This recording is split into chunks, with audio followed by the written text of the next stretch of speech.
Salut tout le monde, une fois de plus, Serge Ndoudi et bienvenue pour cette vidéo axée sur le contrôle vibratoire de plancher résidentiel.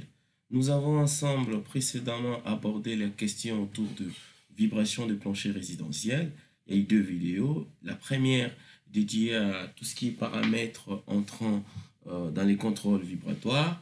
La deuxième vidéo et les paramétrages, la préparation de l'analyse sous le logiciel Robot Structural Analysis Professional. Nous allons en fait aujourd'hui, sur base de nombreuses questions de nos collaborateurs qui nous suivent à travers notre chaîne YouTube Malunda Serge, répondre moyennant un projet pilote de plancher résidentiel type bureau, type C, voir comment procéder au contrôle vibratoire des planchers. Alors, notre méthode, la méthode d'évaluation du comportement vibratoire de plancher sera axée dans un sens pour garantir le confort des occupants, pour éviter tout ce qui nuit au confort. Et notre méthode d'analyse sera basée sur le résultat des récentes recherches européennes des RFCS Project, Vibration of Flow, sont des récentes recherches européennes. Et nous savons sur ce qui concerne le plancher, pour la plupart des cas, les planchers, les structures de plancher sont généralement dimensionnées aux états limites ultimes ainsi qu'aux états limites de service. Et très souvent, les états limites et les états limites ultimes l'état limite ultime fait référence à la stabilité et résistance. Cependant, l'état limite de service fait référence aux vibrations et par conséquent dépendent de nombreux facteurs, notamment la raideur, la masse, l'amortissement ainsi que les mécanismes d'excitation. Alors, sur base d'un projet pilote, comme nous avons évoqué tout à l'heure, nous allons ensemble voir comment vérifier ou contrôler, voire définir la classe d'acceptabilité des vibrations, et ainsi que l'évaluation de la réponse de l'ouvrage suite aux actions vibratoires à la fois d'origine humaine en fonction de l'utilisation prévue du bâtiment. Et notre projet pilote, sans plus tarder, nous avons pris le cas d'un projet qui se présente comme tel, où nous pouvons placer carrément nos axes par rapport à notre projet. Alors là, nous avons les cas d'un projet, c'est un plancher BA, béton armé, usage bureau, donc catégorie de l'ouvrage, catégorie C, où nous avons pratiquement nous avons notre plancher qui se présente comme suite avec les dimensions reprises. Nous allons partir sur des hypothèses de base aux appuis au niveau de bord, au niveau des rives. Nous avons des appuis simples que nous présenterons comme suite. Des appuis simples au niveau des rives. Et au niveau intermédiaire, nous aurons des encastrements que nous présenterons comme suite pour signifier que ce sont des encastrements. Ce sont des encastrements. Des encastrements.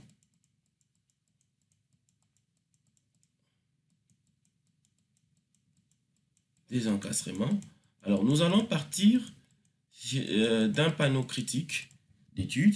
Nous voyons que par rapport à tout, au type de panneaux, nous avons par exemple ces panneaux-là, qui est 4,50 m et 3,50 m, pendant 3 et 3,50 m, ainsi de suite. Nous voyons que les panneaux qui vont retenir notre attention, c'est les panneaux type 4,50 m et 3,50 m. Mais comment se présente notre panneau? Nous allons étudier ces panneaux-là. Ils se présentent comme suite où nous avons encastrement, et nous avons encastrement et simplement appuyer des deux autres côtés. C'est-à-dire, qu'est-ce que nous avons? Nous avons là, nous avons notre panneau qui se présente comme suite, et là, c'est encastré. Et là, c'est encastré. Donc, nous avons LX qui fait 4,50 m, LY qui fait 3,50 m. Nous pouvons vérifier sur base des élancements et pour confirmer que notre panneau porte sur des directions. Quand on fait 4,50 m sur 3,50 m, nous voyons qu'il est dans la fourchette parce que la différence nous donne 0,7, 0,77. Donc, nous sommes largement supérieurs aux valeurs fixées par, que ce soit les recodes ou les BAL, selon que vous utilisez, la norme qui vous est familier. Alors, nous allons nous appesantir sur ces panneaux-là. Nous allons, sur ce qui est des matériaux, nous allons utiliser les bétons des classes 25-30, c'est-à-dire des résistances 25 mégapascales sur cylindre et 30 sur kib. Donc, nous allons un FCK 28U 25 mégapascales que nous allons utiliser. Et les modules d'élasticité du béton, nous allons utiliser 31 000 mégapascales, soit qui signifie que le module d'élasticité dynamique, qui est les 10% qui vit au 10% supérieur de celui-ci, 1,1 multiplié par 31 000 mégapascales, soit nous aurons un module d'élasticité dynamique à utiliser qui est équivalent à 34 000 newtons par millimètre carré ou MPa ou mégapascal. Alors, sans plus tarder, nous entrons dans le vif du sujet. Alors, un prédimensionnement par rapport à notre plancher nous conduit à avoir comme épaisseur, nous prenons LY, donc nous aurons 350 cm divisé par 30, nous avons un plancher de 12 cm d'épaisseur. Nous allons partir avec ces planchers-là d'épaisseur 12 cm que nous allons analyser. Alors, la première des choses, comme vous aviez vu, il s'agira de déterminer,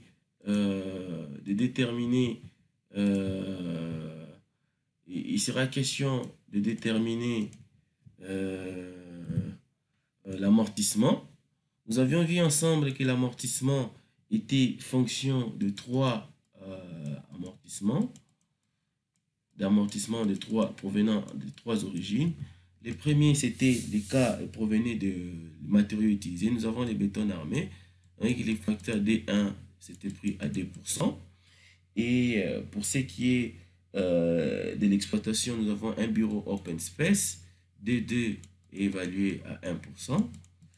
Et ce qui est de plancher, comme nous avons un plancher, nous allons prendre de 3, 0%. Donc, l'amortissement total est évalué à 3%. Alors, sur ce qui est des classes d'acceptabilité, les OSM 90, RSM, l'efficacité, la valeur d'efficacité, limite, nous fixe RM90 doit être compris entre 3,2 et 0,8. Tous ces éléments, vous pouvez le trouver dans la première vidéo où on a parlé de tous ces éléments-là et avons défini tout ce qui est classe d'acceptabilité et autres. Et nous devons maintenant, nous savons que la masse modale dans notre cas,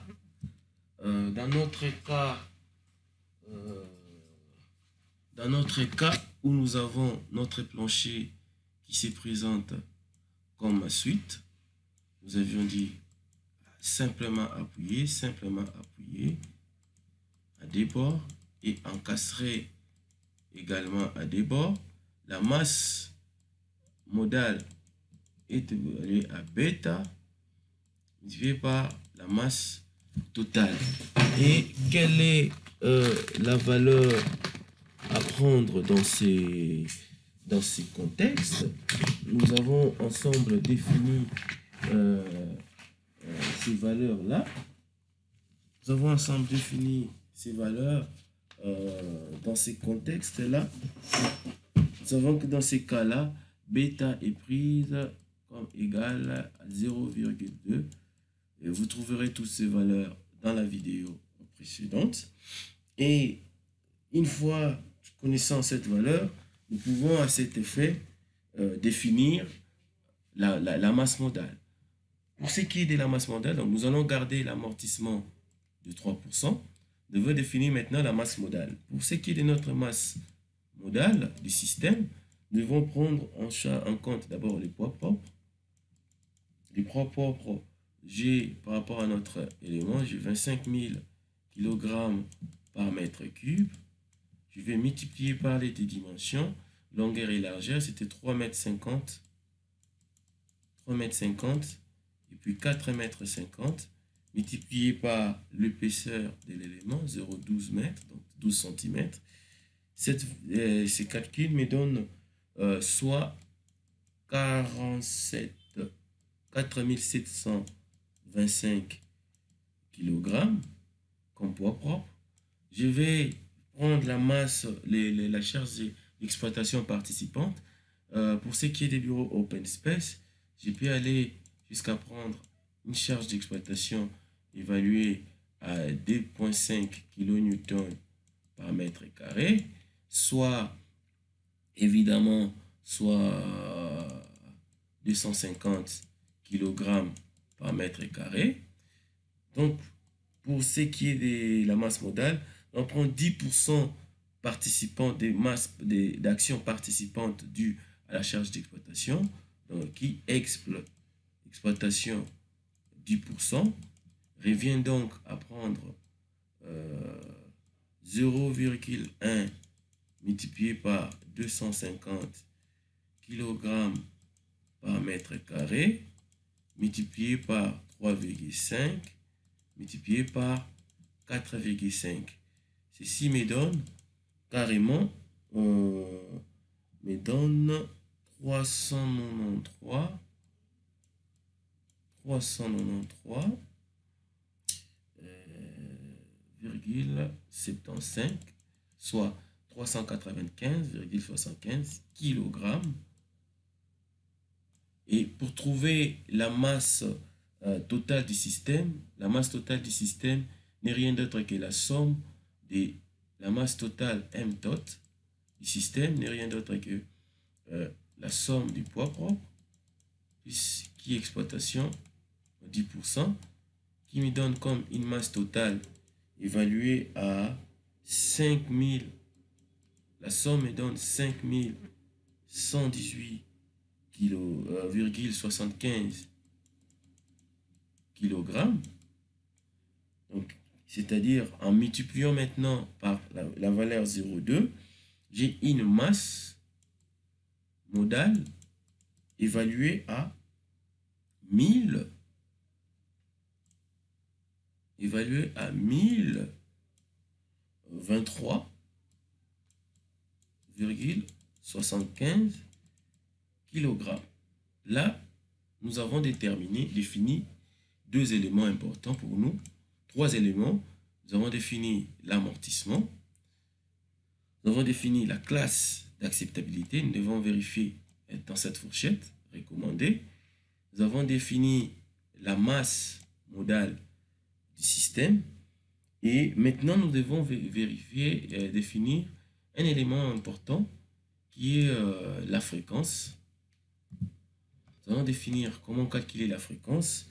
Dans ces cas, lorsque nous avons notre type de plancher qui est de la sorte, simplement appuyer et encastrer dans un bord,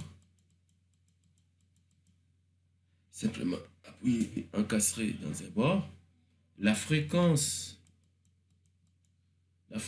est telle que alpha sur L carré, racine carrée du module d'élasticité épaisseur au cube sur 12 partir de masse, la masse surfacique du plancher, et puis 1 moins coefficient de Poisson au carré. C'est comme ça que nous allons évaluer notre élément avec alpha, coefficient égal à 1,57 multiplié par 1 plus 2,5 lambda carré plus 5,14 lambda exposant 4, puis j'ai ma racine. Alors, nous avons vu que nous devons définir cet élément et la masse surfacique.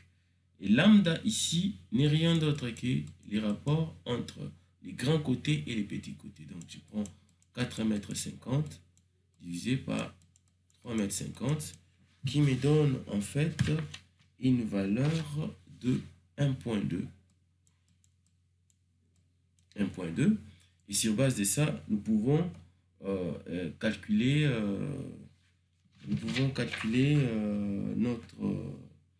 notre élément. Donc, nous aurons alpha égale 1,57 racine carrée de 1 plus 2,5 multiplié par 1,2 au carré. 1,2 au carré plus 5,14 divisé par 1,2 exposant 4. Donc, je vais faire un calcul rapidement. Calculatrice. Je prends 1,2 exposant 4. 1,2 exposant. Tout calcul fait, nous avons alpha qui nous donne pratiquement 6,133. Nous avons trouvé notre alpha, donc à cet effet, nous avons cette valeur-là. Là, nous connaissons. Là, nous connaissons. Là, nous connaissons. Il nous faut maintenant déterminer la masse surfacique. La masse surfacique n'est rien d'autre que la masse au kilogramme par mètre de notre plancher. C'est-à-dire, je prends 25 kg par mètre cube multiplié par l'épaisseur qui est 0,12 multiplié par la largeur qui est 3,5 mètres.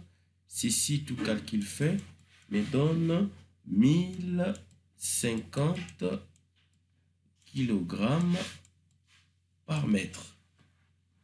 Alors, ayant toutes ces valeurs, nous devons savoir que notre module d'élasticité, pour des raisons de dimension, doit être exprimé en newton par mètre carré. Donc, on sait que ce sera 10 exposant 6 parce que nous avons notre valeur en MPa. On va faire 10 exposant 6 pour passer des newtons par millimètre carré à newton par mètre carré. Donc, la fréquence est évaluée comme suite. Nous aurons 6,133 divisé par 4,5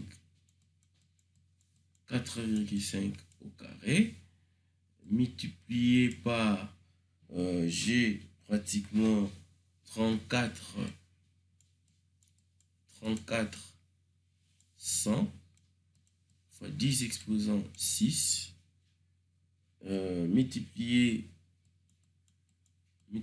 par 0,13 au cube, divisé 0,12 au cube, l'épaisseur, multiplié par 12, multiplié par 1050, et puis multiplié par 1 moins 0,2 au carré. Nous allons voir ce que ça nous donne comme fréquence en Hertz. Alors, tout calcul fait, nous avons une fréquence de 20,509 et les valeurs, les informations que nous allons utiliser sur le contrôle dans les diagrammes de contrôle sont là, où nous avons le type de l'ouvrage catégorie 2 et l'amortissement 3, la fréquence évaluée et la masse modale. Le principe d'utilisation des diagrammes se fait comme suite. Nous allons localiser les diagrammes à utiliser en fonction de l'amortissement et nous allons repérer la masse modale du système là et nous allons remonter jusqu'à rencontrer la fréquence du système et voir si nous sommes dans la plage d'utilisation. Pour ce qui est de notre cas, nous avons un amortissement de 3, donc nous allons aller dans les diagrammes ayant pour amortissement 3, là c'est une OSM amortissement 3, 2%, 3%, donc c'est ces diagrammes que nous allons utiliser. Nous avons les catégories A, B, C, D, ce sont les catégories d'ouvrage. Et dans cette zone, c'est une zone qui n'est pas recommandée, cependant les autres zones sont recommandées, surtout pour des catégories, par exemple des bâtiments bureaux, catégorie D, donc c'est recommandé d'être dans cette plage-là, résidentielle et ainsi de suite. Mais là, en zone rouge, non. Nous allons, par rapport à notre cas, nous avons une masse modale qui est de 1023. Donc, par rapport à notre tableau, 1023, on est quelque part là. Par rapport à la fréquence, nous avons une fréquence de 20,59. Donc, on est vraiment là au-dessus. On est là. Donc, qu'est-ce que je fais? Je vais localiser. Je prends 1000, 1000. Je suis là. Et quand je me déplace quelque part, je suis à l'intérieur là. Je suis entre 1 OSM 90. C'est compris entre 1 et 0,9 pour ma valeur. Et je vois que je suis inférieur à 90, à 3,2 et supérieur à 0,8 qui est essentiellement recommandé pour le cas de nos ouvrages, sur ce qui est par exemple voilà, ce qui est de cas de bureau. Nous sommes là 2, devant être entre 0,8 et 3,2. Nous sommes là, la zone en vert, c'est la zone recommandée. Nous voyons que par rapport à notre ouvrage, les vibrations sont bel et bien contrôlées. Voilà, c'était une fois de plus Serge Ndoudi. Pour des éventuels besoins de contact, vous pouvez me contacter directement via WhatsApp ou via Facebook ou m'écrire via mon adresse email ou me contacter directement par appel. Et je vous répondrai. Et n'hésitez pas à vous abonner. N'hésitez pas à vous abonner sur notre chaîne YouTube pour des éventuelles vidéos, pour des éventuelles questions et essentiellement sur l'utilisation et les manips des outils Autodesk. Quant à moi, je vous dis merci et à la prochaine.